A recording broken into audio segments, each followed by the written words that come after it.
Une petite remarque quant à l'utilisation de la calculatrice si vous avez ce calcul à effectuer.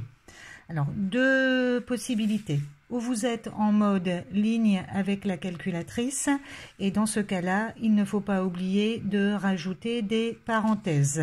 Nous l'avons vu dans le chapitre organisation d'un calcul. Donc si vous devez taper ce calcul, vous n'oubliez pas d'ouvrir les parenthèses, puis 2 fois 17 plus 1 fois 18 plus 4 fois 13 plus 3 fois 12. On ferme bien la parenthèse et on divise par le total qui est 10. On obtient 14. Autre façon de faire. Bizarrement, certains d'entre vous, quand je regarde leur calculatrice, est en mode scientifique. Donc je vais me mettre en mode scientifique, seconde mode 1. Hop.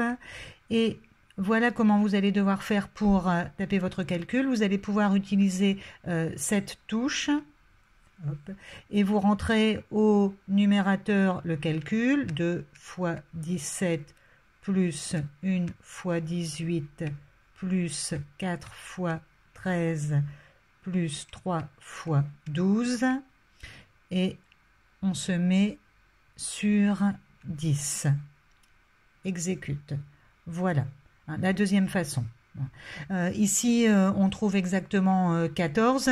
Dans certains cas, je vais peut-être vous le montrer ici. Hop, 4 fois 6 plus 3 sur 11.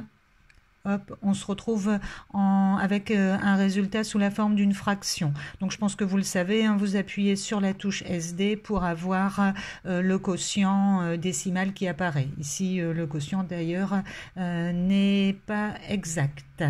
Voilà, je pense que j'ai fait le tour de l'utilisation de la calculatrice. Si vous avez des petits soucis, vous pouvez toujours m'envoyer un petit message. Au revoir les élèves.